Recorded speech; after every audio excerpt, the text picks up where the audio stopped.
Breathe it in, baby. You have entered my realm, a realm of cinema, movies, and film. This is the last video store, and I am its servant, Alexei, the clerk of the last video store. And entering this realm to discuss film, cinema, and their favorite movies with me, we have got a really exciting guest. I'm so stoked to have in the store Angela White. Now, Angela White is one of the biggest porn stars in the world, synonymous with adult films, and I mean, it's a true honor to have Angela White in. She is an AVN Hall of Famer and was the first porn actor, adult video performer to win Performer of the Year 3 times in a row. So the bonafides are high. The power is real. Angela White is an icon. I'm stoked to chat to her. And I'll say this is why I think she's also such a perfect guest for this show in particular, and the way that this film looks at film, at cinema. When we think about the video store, obviously there's a huge section of the video store and in our minds of what the video store was like. And that belongs to adult films, adult cinema, pornography, behind that beaded curtain that we always talk about. And you know, in this store, a lot of those movies Angela White is in this store in particular.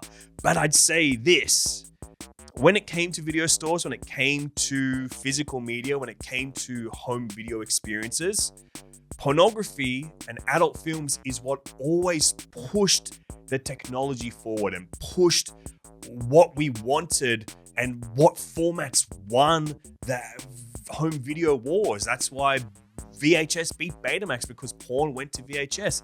It's why DVD became so monolithic for such a long time, because that is where pornography went. And when we look at it right now, streaming, what went to streaming first? Yes, home erotica. That is where it began. So who better to join us in the last video store than one of the biggest, most celebrated adult film stars in the world? I am stoked and so excited to talk to Angela White and get into what her rental combo is. We're talking one new release film. That's any film from the last 5 years or so. That's our big new release section. Then we're going to talk about 2 weeklies, 2 of her favorite classic films ever, films that mean a lot to her, films that struck her in a certain way. And then I'm going to use that information and through my conversation with her and the great deal of empathy that I have held within my heart to come up with a customized, bespoke, perfect film recommendation for her to continue her journey into cinema. Let's get into it. Here's me with Angela White.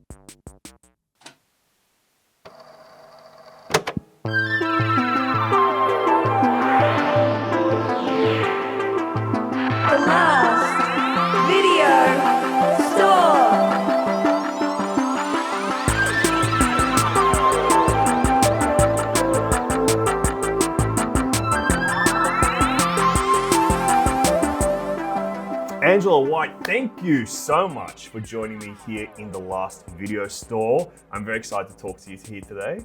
I'm very excited to be here. Thanks for having me. Hey, it's my pleasure. It's my pleasure to have you in the store picking out some films, but I'm going to have to sign you up to our system first. Okay. So I'm going to need to ask you a couple of questions. I need your name for the record. Angela White. Okay, I'm popping it in. I'm going to need a piece of ID, but as soon as I put you into our system... You need a piece of ID? All right, I don't think I can... Only one. We only need one piece of ID. But I'll put you into our system, and it looks like you might have more films in our store than anybody else. They're all in one section behind our beaded curtain area. My favorite area. And I want to ask you, you've got this great quote that comes up here from a Daily Beast interview you did, where they call you the Meryl Streep of porn. Yeah. How does it feel to get that title, have that quote about you? It is, I mean, it's an honor. It has to be, right? Yeah, absolutely. And it's an honor to have been recognized for my work. Yeah, especially like compared to one of the great actresses, award-winning, you're award-winning performer. That's why they called you that, because you've won more, is it 3 times in a row?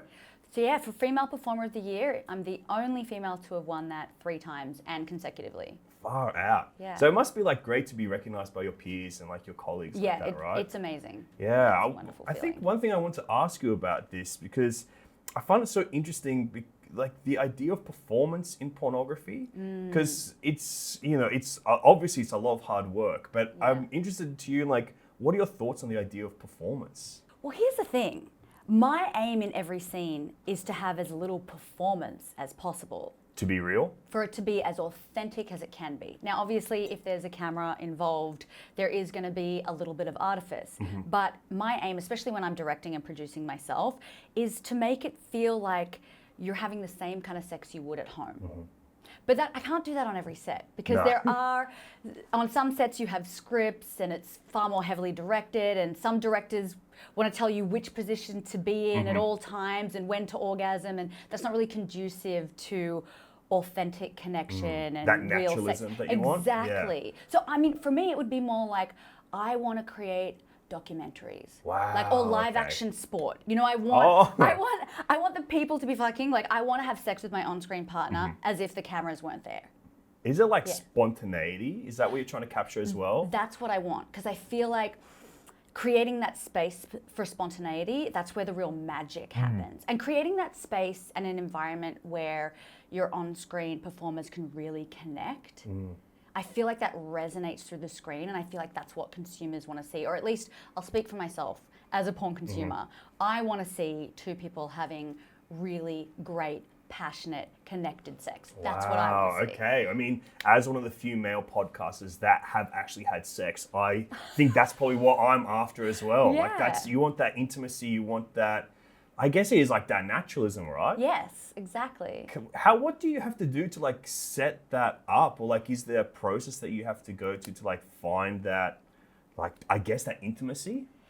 It starts from the ground up. So you're picking your talent very specifically, because there are performers in the industry that are better at getting to that place of vulnerability. So choosing partners that you already have a genuine connection with really helps. Real chemistry. Absolutely. And then creating an environment where they feel safe and comfortable, then making sure things aren't heavily scripted. I mean, it's great. I shoot some heavily scripted porn and I have a lot of fun with that. It's just a different kind of product in the end. So when I'm shooting, my favorite stuff to direct is called Gonzo, which comes from Gonzo journalism. You break the fourth wall, you acknowledge that the camera's there. But Gonzo as a term has kind of expanded in pornography. It's not just that old school sort of breaking the fourth wall.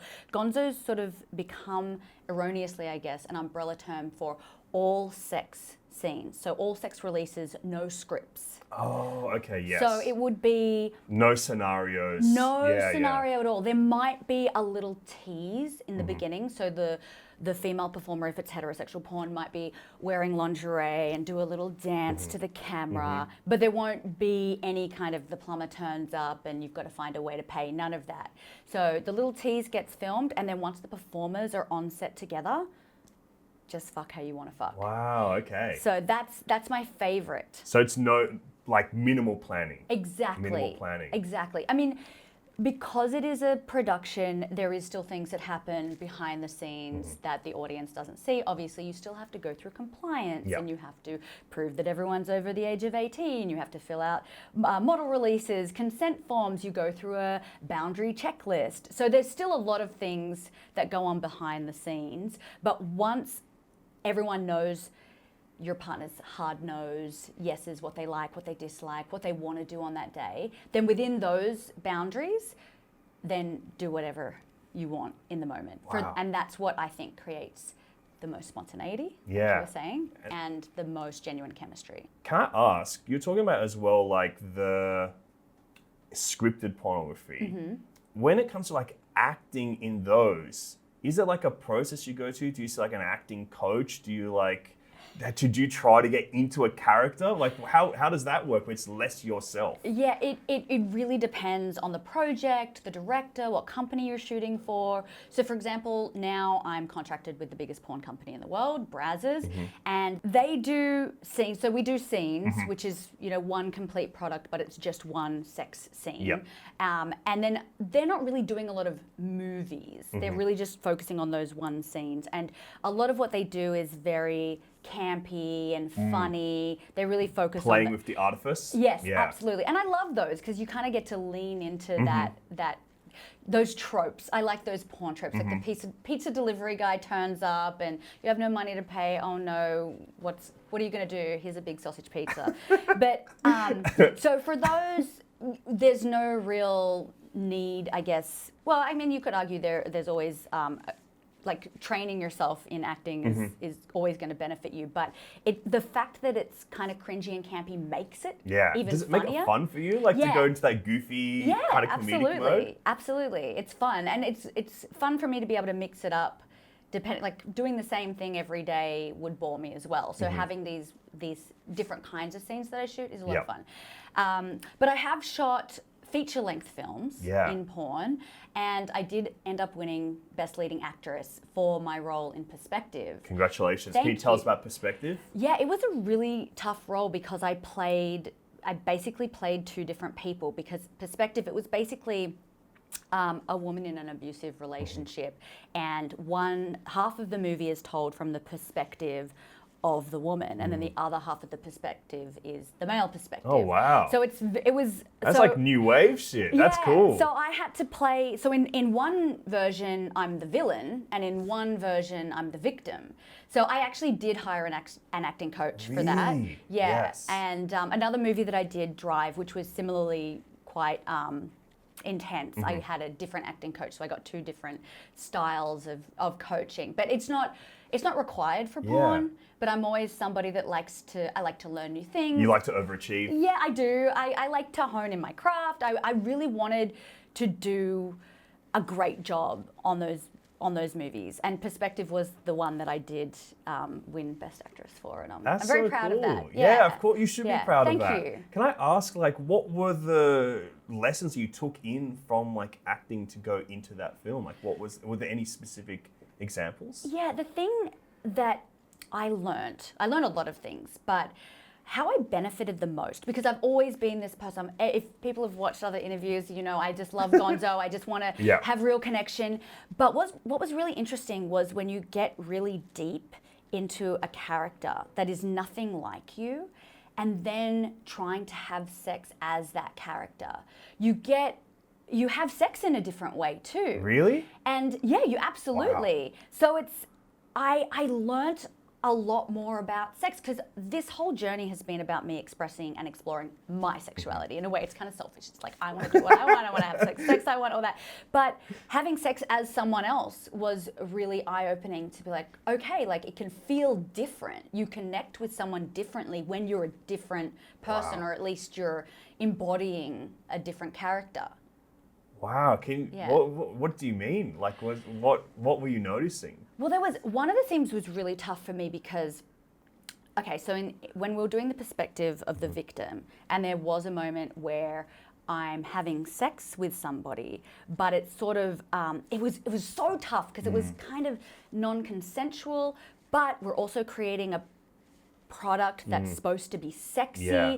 That was the hardest one for me mentally, because I'm like, how can I make this sort of seem, obviously consensual, non-consent. It was a consensual scene, but how do you find that line? It was performance-wise. How do I find that line where I'm like kind of enjoying it enough so that the audience can get off to it, but also portraying this moment where I'm having sex. I'm having sex with my husband, but it's sort of a little coercive, and I'm just trying to do it so he doesn't, like retaliate. That was really tough for me. That was a real head fuck as well. And then I guess when I was playing the villain, like using sex as a weapon. Was it kind of cool to like play that, like the villainy of it I all? love playing the villain. Yeah? I love it. Yeah. The victim's hard for me because I don't feel victimized at all in my sexuality. It's more of a stretch. It's much more of a stretch. Because I guess it's about like the control, right? Yeah, but being the villain, I love being the villain. I love doing femdom stuff as well. I love being in control. It's actually not part of my personal sexuality. But the performative aspect of it? Yes, Yeah, there's cool. something very fun about having a man on his knees and him groveling and you know, like... Okay, I'm being sent there. Oh my gosh. Yeah. Something very, very fun about that. Yeah, far out. And I'll say this, I've read lots of interviews of the actual Meryl Streep. She never said any shit like this. I think you've got a deeper insight than she does now. Thank you. And deeper insight, you can take that. You Very can need a title deep, for a yeah. movie. You can take it. Thank you. Well, I'm going to send you out. You're all checked in here. I'm going to send you Okay. out to pick a couple of films. I'm going to get you to go into our new rental combo. One new release, which is any movie from the last 5 years. Yeah. We stretch that. We stretch what a new release is. Okay, yeah? okay. And then 2 weeklies. And then I'm going to Okay. supply you with a little staff pick at the end. Okay, great. New release. All right, so Angela, we've got your combo sitting in front of us. Let's start with our new release, from our new release section. And I'll tell you this, if I was going to categorize this by genre, this film, to me, this was an instant classic. One of my favorite freaking movies in the last 10 years. I've seen it so many times. I would put this in the cult section, which is where I put the movies that I think have, you know, catered to a little audience around them. Tell me about what your first new release film is. Uncut Gems. Cult. Uncut Gems Yeah. by Josh and Benny Safdie, starring one of my actual heroes, Adam Sandler. Yeah. When did you first come across this movie? Did you see it in the cinemas? I did see it in the cinemas. In LA, because it didn't Yes, play in Australia yeah. at all in the At cinema. the Grove. Oh, it didn't Oh play? my god! Yeah. No, we had it on Netflix. Oh. I actually did see a screener. Someone sent me an Academy screener that I could watch. It was great seeing it at the cinema. yeah, was it it? was- Because it's such a stressful movie. I was stressed the entire time. I was on the edge of my seat. Like I was actually gripping Yeah. the seat. I was so stressed. My heart was clenched. My chest was just, I could barely breathe. Oh my yeah, gosh. it's actually quite awful. Hey, it's a wonderful pick, then. Yeah. Can I ask, have you seen it since, or was that a one and No. done? You can't handle it again. I would watch it again. I'd want to watch it again with someone who hasn't watched it because I Oh, want to be wow. that weird person like looking to be like You could go, "I need to see what they're I feeling." just want to feel what they're feeling because it was so wonderful wonderful and horrible to watch it the first time.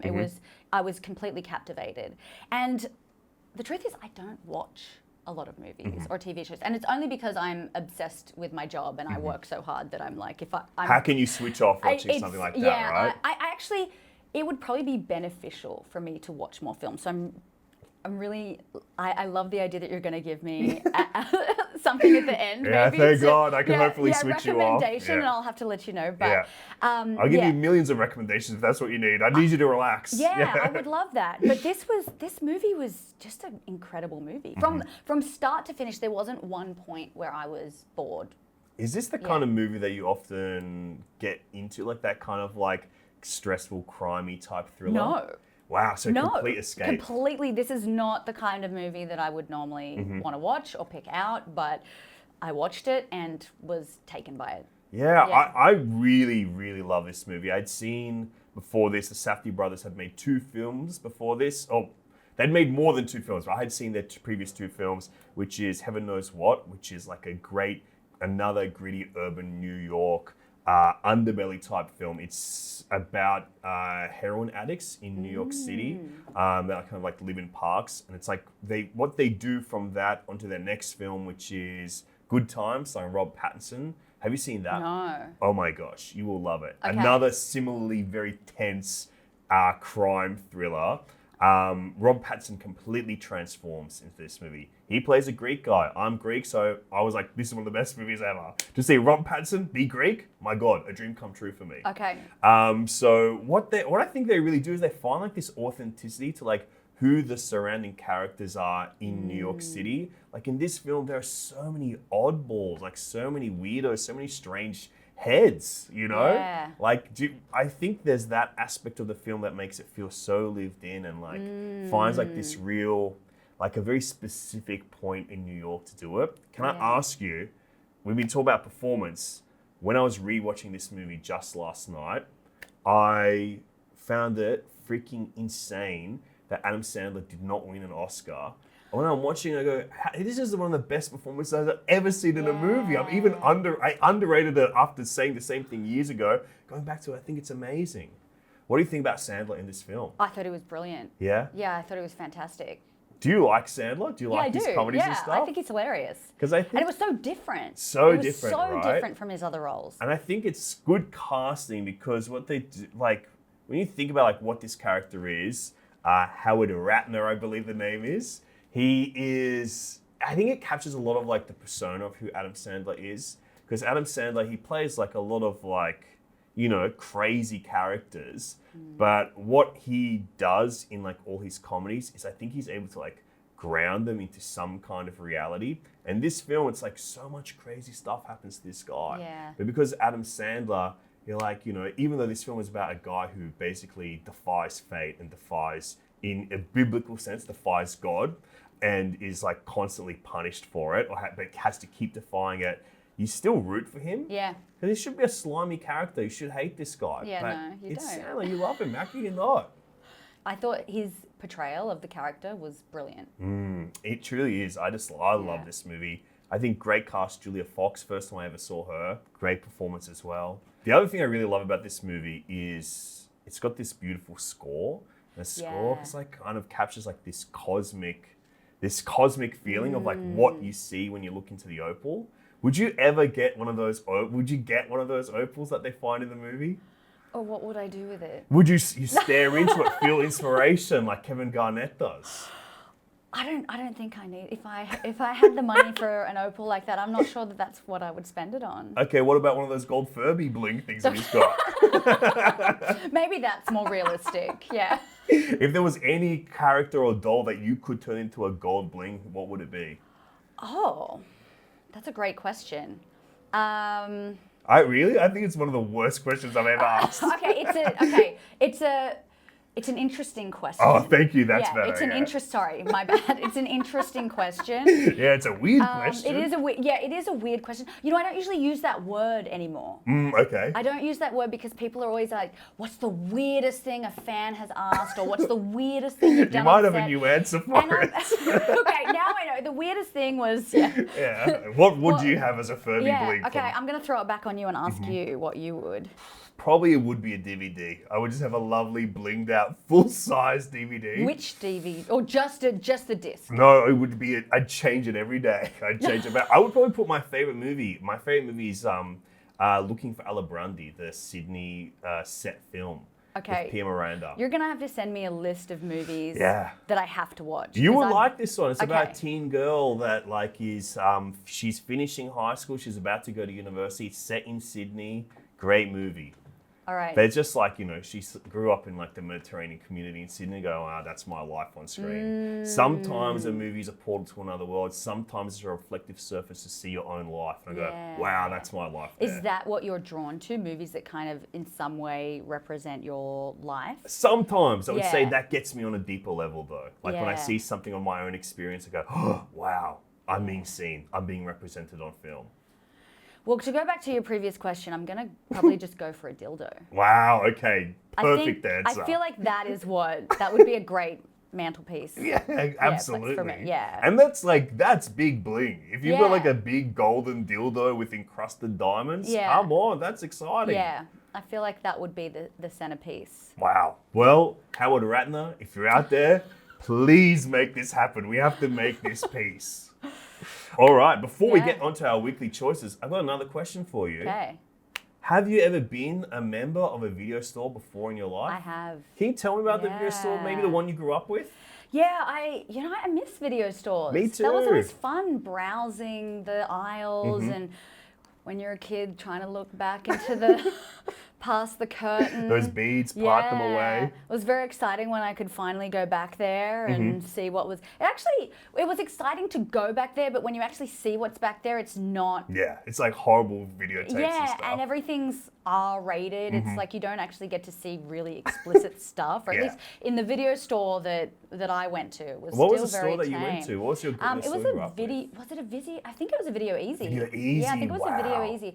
Yeah. Yeah. Is there any like other memories you had going in there? Any other discoveries that you made there? Oh, I just remember going in and getting the lollies. The lollies. That was where we got all our lollies. That nice stale popcorn. Yeah, the red frogs. Wow, red frogs. Yeah, killer pythons. Wow, okay. In that nice Alexei. jar sitting Yeah, atop and you the could counter. pick out like 10 cents for a red frog. I loved the killer pythons. Oh yeah. Yeah. We got to get a jar of them on here on this Yeah. counter. I don't know why we don't have The one. milk bottles or the Coke bottles. Wow, Coke bottles and milk bottles? Yeah. Which one do you pick? Or you go both? I like the Coke bottles because they always had that kind of sweet and soury. Yeah. And I like love that. holding on to light. You get like the dark and the light. Yeah. I think it's one of the most aesthetic candies. Yeah, is they a are Coke very bottle. aesthetic. Very aesthetic. Yeah. And people don't normally like milk bottles. I love them. Milk bottles, they're okay. You know Wow. what I hated? The bananas.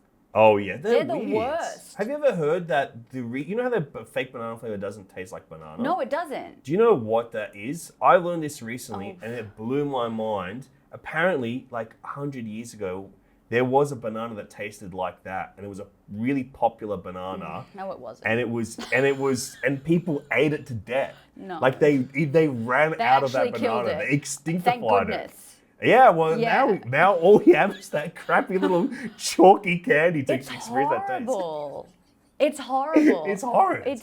Yeah. And I'd say textural nightmare as well. It's like, what are you, a marshmallow gone hard? Yeah, no, no, thank it's- you. Okay, well, so I'm glad we got into the candy section. Yeah. We're Oh, you gonna, say candy? We say say candy lollies? in the. Well, no. I mean here Yeah. I say lollies.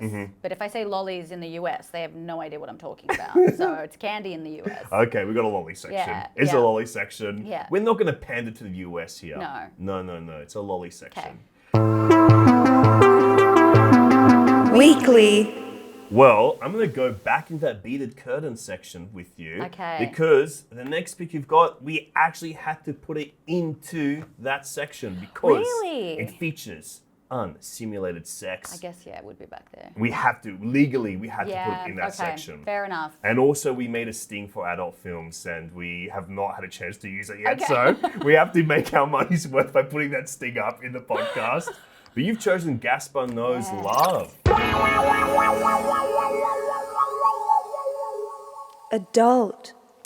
Yeah, I loved this movie. I think, Yeah. I mean, the sell of this film is 3D, Yeah.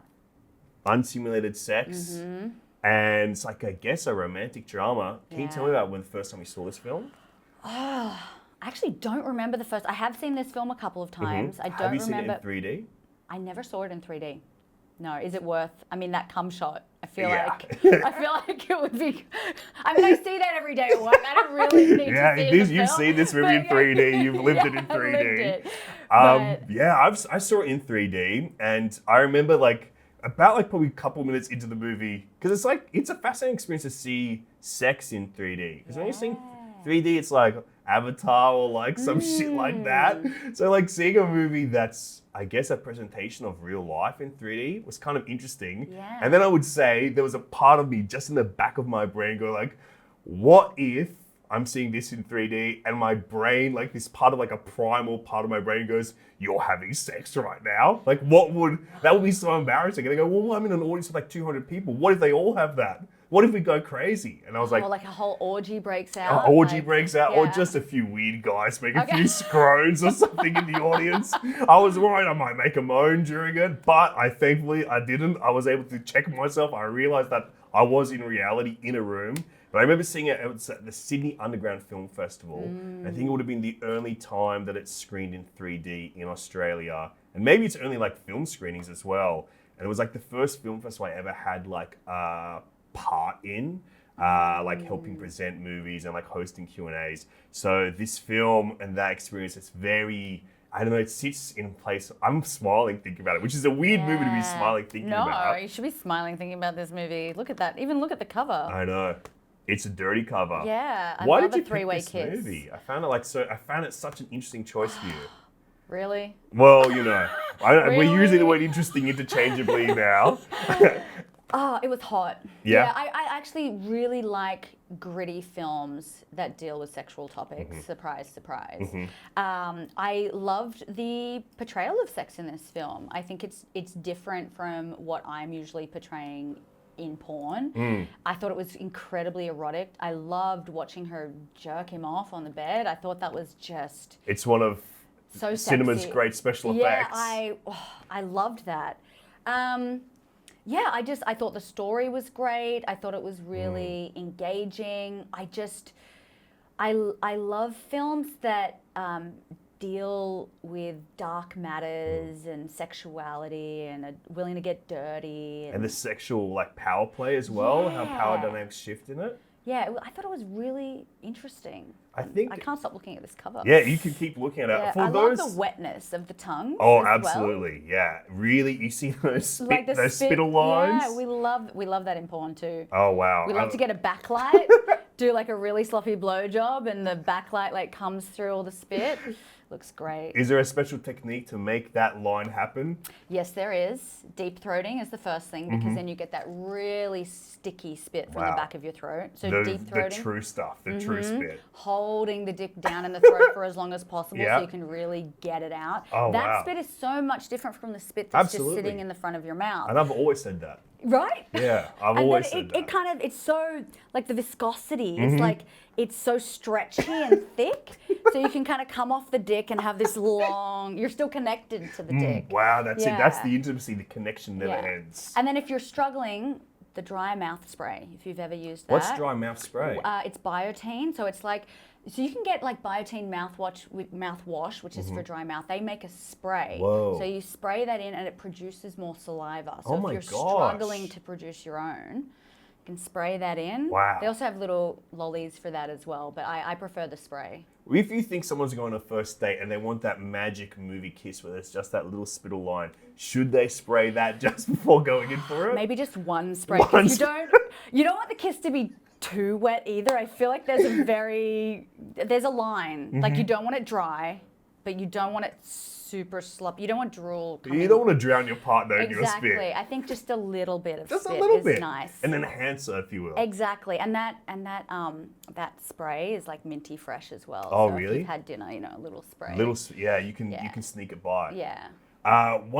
In case people haven't seen this movie as well, I'll maybe give a little plot synopsis. It's about an American who lives in Paris and he's in like a highly sexually charged and emotional relationship with this woman. And then there's like a third person enters the relationship. And it's kind of like the way power dynamics change, the way that emotional aspect works to sex. Can I ask you, did this film having unsimulated sex affect your viewing at all? Did it enhance the viewing Yeah. for what it was? It enhanced it for me. I don't think it was a distraction. I think that it played into the storyline. It wasn't just sex for sex's sake, which I quite like, sex for sex's sake. But Thank you. Yeah, all these kids are saying sex scenes should not be in movies. I think every movie should have one sex scene yeah, in I it, agree. no matter what the movie is. I don't want to see the fluttering curtains.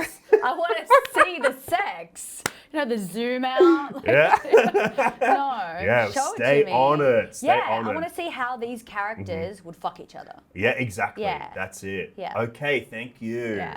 Can I say, can I ask, did this inspire you at all, to go to what you want to see, a direction porn go into, or a direction mainstream cinema want to go, or something that you want to do? It inspired me in okay, so we have kind of certain positions in porn that we kind of hit in every scene, which is great. I mean, these positions open you up to the light, you get to see the penetration. They're and beautifully aesthetic. They're aesthetic, and a lot of the times they're classic positions that people will do at home, missionary, doggy, riding. So we hit those positions, but seeing the way she jerked him off, for example, going back to that, that's not the way you would jerk someone off in a porno. And for me, it just got me thinking okay, what different ways, Like, what different positions can I implement in my own work?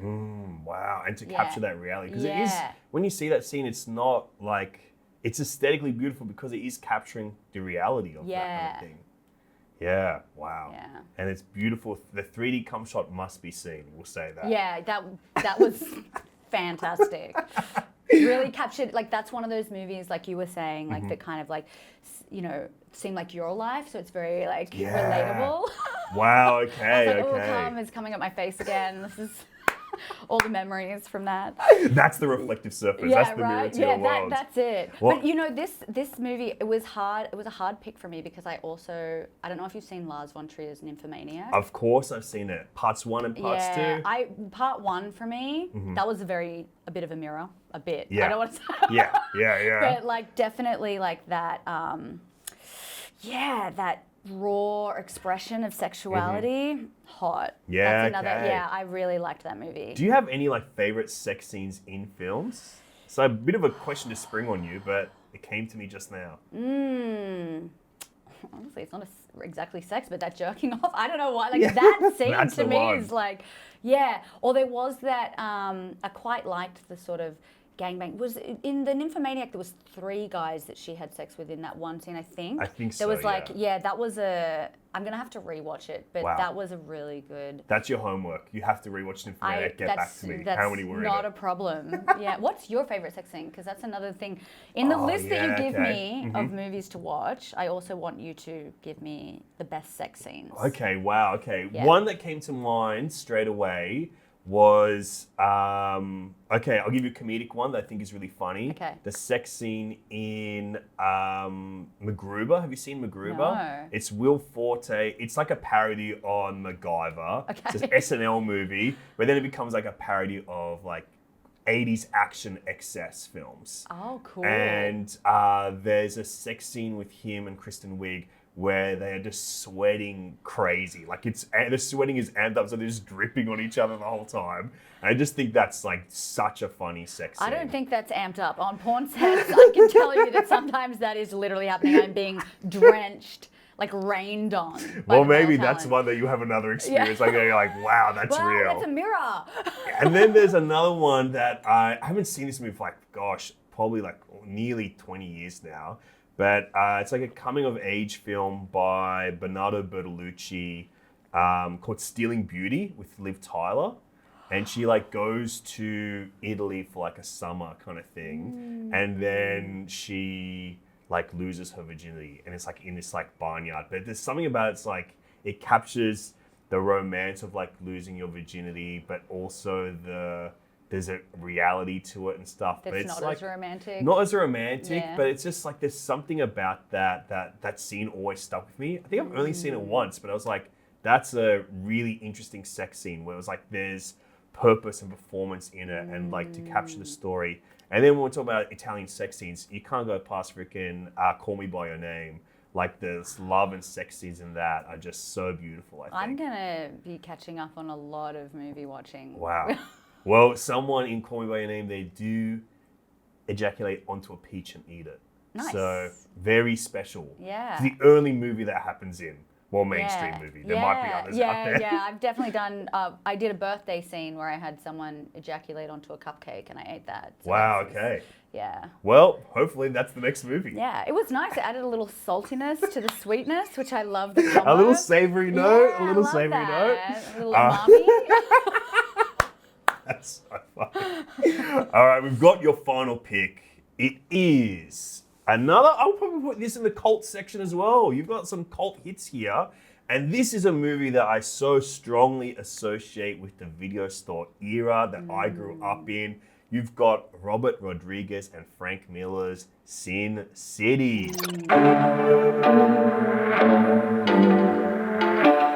Cult. Can you tell me about discovering this movie?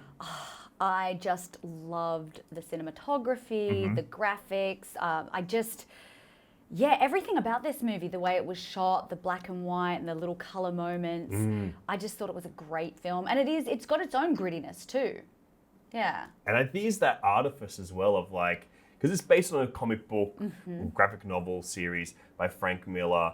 And I think that like adaptation of kind of like, well, how do we make this look and feel like a comic book? Yeah. I think it's really exciting. And it's been a long time since I've seen it, but it was one of those ones where I truly just remember that poster. Like just there was that poster where it's like Bruce Willis has got the gun. There's all these other heads in black and white, like that kind of, that really stark monochrome. And then there's those little bits of color in the movie. Yeah. But I remember it also had like one scene or guest scene directed by Quentin Tarantino. I've never seen anything like that. I was like, I got to see this thing. It's a whack movie. Did you ever see the sequel as well? I did. I didn't like the sequel Not as as much. much? Yeah. Not as much. Yeah, the first one for me. But I've never seen the sequel, so Okay. I'm going to take your non-recommendation. I'm just going to stick with I'm it. not, look, it might be worth watching, but for me, the first one was the best one. Yeah. Yeah. I mean, can I ask you, do you like that? One thing about this that I find interesting is like that idea of an artificial city kind of thing. Do you like the fictional aspect or something more in line with like Uncut Gems that I think is very much in a reality set city? I mean, I liked both for different reasons. There was something, I feel like this movie, I mean, I could be wrong, I'm not a movie buff, but I felt like it was so unique. Like I've never seen graphics like this in a movie, and if it existed before that, I just missed it. Yeah. This is the one that like launches that kind of feeling. Yeah, and I just found it so intriguing and so visually appealing and aesthetic. I loved like the rain, like everything about it was just, I don't know. I loved the way it looked. And then I liked the story as well. It's been a while since I watched it. Because it's like those segmented stories, right? It's like multiple things. And they all kind of like interconnect at some point. Yeah. And I think as well, like, the other thing I really dug about this film is where they tried to make the actors look like comic book characters for a lot of it. Like Mickey Rourke, they put him under all these prosthetics. Yeah. And I found that such a fun way to transform something into a comic book movie, because it's just like right on the cusp when there's so many films about comics, and then the superhero movies coming around this time. So many movies about comics, but they just were not doing anything interesting with it. But this was just like, how do we make it feel like you're in a comic book? You know, I only just thought of this as you were speaking. I was like, because it's that neo-noir look. And I was like, I wonder if part of the reason I loved this film so much was because I watched so much noir and like old movies with my grandpa. Oh my like all like God, Humphrey that's great. Bogart and like, Wow. like, Because it's like that, but for you, for your generation.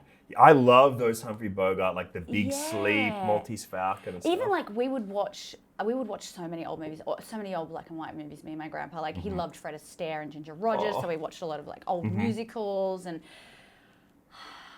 yeah, I can't believe I just only made this connection at That's this what we're moment. here for in the store, to make those connections. That's great. I love that you love noir, classic noir. Yeah. Would you ever do anything in that space? Would you want to do something like that? I'd love to. I wonder how it would translate into sex, though, in terms of, I'm thinking about like visually seeing the penetration when you've got such like the contrast and the lighting. A lot of people, because there was a film in the last couple of years that was released in black and white, like a porn film. Oh, really? And it was well received, and it actually did win some awards, but the fan criticism of it was that it didn't like, because they couldn't see the flesh tones, it felt like they couldn't put themselves in it as much. Like there's something about seeing the flesh tones in porn that makes it more visceral or real, or I don't know. It must be like that thing of going, well, that's how I see it, so that's how it must be, like the primal type thing that goes through your eyes. Yeah. Well, that's one of the reasons that POV porn films are so popular, because you know, it's really from the viewer's angle, and they're looking down and seeing their penis doing the fucking. So I just now that would be crazy. I mean that's that's one of the reasons virtual reality is so popular too, because you really are looking down and seeing your penis doing it. So maybe if I did it, it would be more of like a passion project that I wanted to do, not necessarily like the fans might not. Yeah, I mean, I like the sound of it. I think Yeah. that sounds cool. I'd love to play a character like that because that's it's kind of campy in its own way too. The way they sort of And it is sexy, like that femme fatale aspect of it all, because it's all that kind of like steaminess and that like very, you know, the intense flirtatious dialogue in those films. obviously I'd cast myself as the villain. Of course, you would have to be. You would have to be. Well, you know, Chinatown's one of my favorite like noir films. Vaginatown. There you go. There we go. You've got it. All right. I just want a credit saying special story by, something like that. Well, we've come time for your staff pick recommendation. Oh yes, So, I'm excited for this. I'm really excited for this because Okay. I was actually, because it's like such a nice list of films that you've got, and I was trying to go, well, what is like the connective tissue between them? I think noir is like an aspect to it, but maybe more in like that kind of crime sense. So I was like trying to, I really put myself in like just going like, what is something that can tie these together? Staff pick. It is the directorial debut of the Wachowski sisters. Before they blew up the whole world with The Matrix, it is their 1996 film, Bound.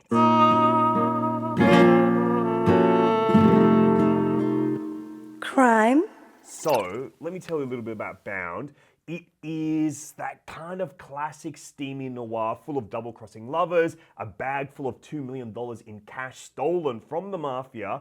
But the neo-noir twist here is our lead is not Humphrey Bogart, but Gina Gershon as a tough female ex-convict that begins an affair with the seductive girlfriend of a mafioso. And I'd say this, interestingly, the film has been praised for its depiction of lesbian sex, especially for that era, 1996.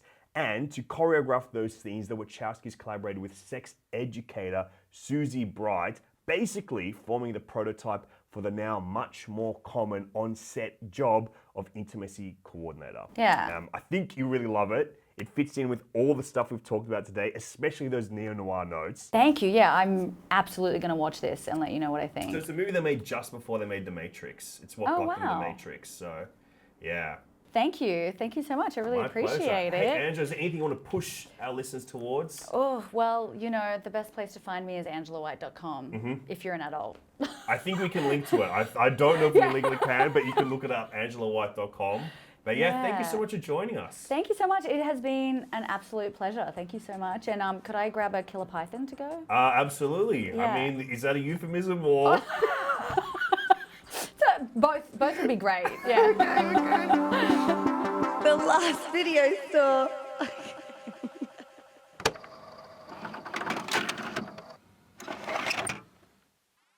My sincere thank yous to adult film superstar Angela White for joining me in the last video store. Killer Python, killer episode, and that is not a euphemism. I'm going to tell you where you can find Angela's picks in your own home. Uncut Gems is on Netflix. You can watch it wherever you want, but I'd also say this, the copy that we have in the store is that beautiful Criterion Collection 4K UHD, which I highly recommend.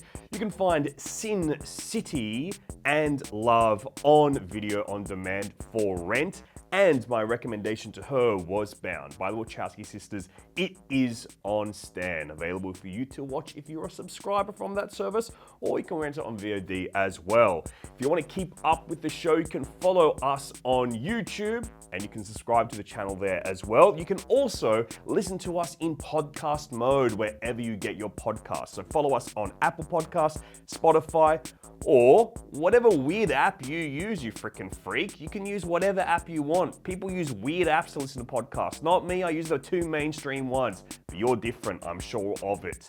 You can also keep up with us on Instagram. We're going to be putting clips up on there, sometimes a little bit of exclusive bonus features. It is Last Video Store Betoota on Instagram and TikTok.